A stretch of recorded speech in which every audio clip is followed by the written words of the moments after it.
Assalamualaikum warahmatullahi wabarakatuh. Perkenalkan, nama saya Siti Sapuro. Di sini saya akan memaparkan sebuah materi layanan yang berjudul kecerdasan emosional. Nah, apa sih yang dimaksud dengan kecerdasan emosional? Kecerdasan emosional merupakan istilah dalam dunia pendidikan yang menggambarkan suatu dimensi yang menunjukkan kemampuan manusia secara emosional dan sosial. Nah, kecerdasan ini mampu membentuk karakter dalam diri seseorang sehingga dia mampu mengenali dan mengelola emosi diri, mampu mengenali emosi orang lain, dan mampu memotivasi diri serta mampu untuk mengadakan hubungan sosial dengan orang lain. Lalu, adapun kecerdasan emosional dapat diartikan sebagai kemampuan lebih yang dimiliki seseorang dalam memotivasi diri, ketahanan dalam menghadapi kegagalan, mengendalikan emosi, dan menunda kepuasan serta mengatur keadaan jiwa. Jadi dengan adanya kecerdasan emosional tersebut, seorang dapat menempatkan emosinya pada porsi yang tepat, memilih kepuasan, dan mengatur suasana hati. Lalu yang kedua ada faktor-faktor penyebab kecerdasan emosional. Nah, terdapat dua faktor kecerdasan emosional, yaitu yang pertama ada faktor internal dan yang kedua ada faktor eksternal. Faktor internal ini terdapat dua sumber, yaitu segi jasmani dan psikologis. Dari segi jasmani, apabila fisik dan kesehatan seseorang dapat terganggu, dapat dimungkinkan mempengaruhi proses kecerdasan emosinya. Sedangkan dari segi psikologisnya itu mencakup di dalamnya itu pengalaman, perasaan, kemampuan berpikir, dan motivasi. Yang kedua yaitu faktor eksternal, di mana faktor eksternal ini itu stimulus dan lingkungan di mana kecerdasan emosi itu berlangsung. Lalu yang ketiga ada dampak kecerdasan emosional.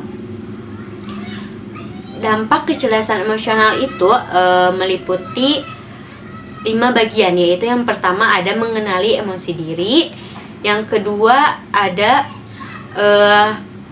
mengelola emosi, yang ketiga ada memotivasi diri sendiri, yang keempat ada mengenali emosi orang lain, dan yang kelima ada membina hubungan. Nah, yang pertama mengenali emosi diri, di mana dalam mengenali emosi diri ini itu akan melahirkan dampak kecakapan yang meliputi kesadaran emosi, penilaian diri, dan kesadaran diri. Jadi dampak dari mengenali emosi diri ini itu seorang akan tahu emosi mana yang sedang mereka hadapi, yang sedang mereka rasakan, dan apa alasan dari emosi tersebut. Dan mereka akan menyempatkan diri untuk merenung, belajar dari pengalaman masa lalunya, serta mereka akan berani menyuarakan pandangan yang tidak populer dan bersedia berkorban. Lalu yang kedua ada mengelola emosi. Mengelola emosi dapat melahirkan kecakapan, kendali diri, terus kecakapan dalam sifat dapat dipercaya, kecakapan dalam kewaspadaan, kecakapan dalam adaptabilitas. Jadi dalam mengelola emosi ini, seorang akan mengelola dengan baik perasaan impulsif dan emosi yang yang menekan mereka gitu.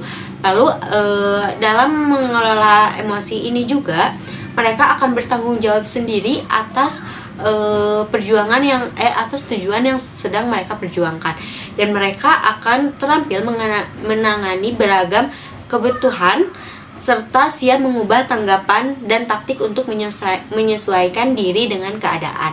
Yang ketiga ada memotivasi diri sendiri. Nah, dalam memotivasi diri sendiri melahirkan kecakapan dorongan untuk berprestasi, kecakapan pola komitmen, optimisme, yang mereka itu dapat mencari informasi sebanyak-banyaknya guna mengurangi ketidakpastian dan mencari cara yang lebih baik. Lalu yang keempat ada mengenal emosi orang lain. Dalam mengenali emosi orang lain ini dapat melahirkan keterampilan, kecakapan dalam mengembangkan orang lain, serta kecakapan dalam mendayagunakan keragaman. Jadi dalam mengenali emosi orang lain, dampaknya mereka akan mengakui dan menghargai kekuatan, keberhasilan, dan perkembangan orang lain, Mereka akan membantu berdasarkan pemahaman terhadap kebutuhan dan perasaan orang lain, serta mereka akan berani serta memandang atau memahami beragamnya pandangan dan peka terhadap perbedaan antar kelompok. Yang kelima yaitu ada membina hubungan, di mana dalam membina hubungan ini melahirkan kecakapan komunikasi, kecakapan pengaruh, kepemimpinan, kecakapan katalisator perubahan, serta pengikat jaringan dan kemampuan tim. Jadi dalam membina hubungan ini mengartikan dan membangkitkan semangat untuk meraih visi misi tujuan bersama gitu. Terus melangkah di depan untuk memimpin apabila diperlukan, serta akan menjadi pelopor perubahan dan mengajak orang lain ke dalam perjuangan itu. Lalu ada aspek-aspek kecerdasan emosional. Nah, kecerdasan emosional ini terbagi ke dalam 5 wilayah, yaitu yang pertama ada mengenali emosi diri, yang kedua ada mengelola emosi diri, yang ketiga ada memotivasi diri sendiri, yang keempat ada mengenali emosi orang lain, serta yang kelima ada kemampuan membina hubungan dengan orang lain. Lalu selanjutnya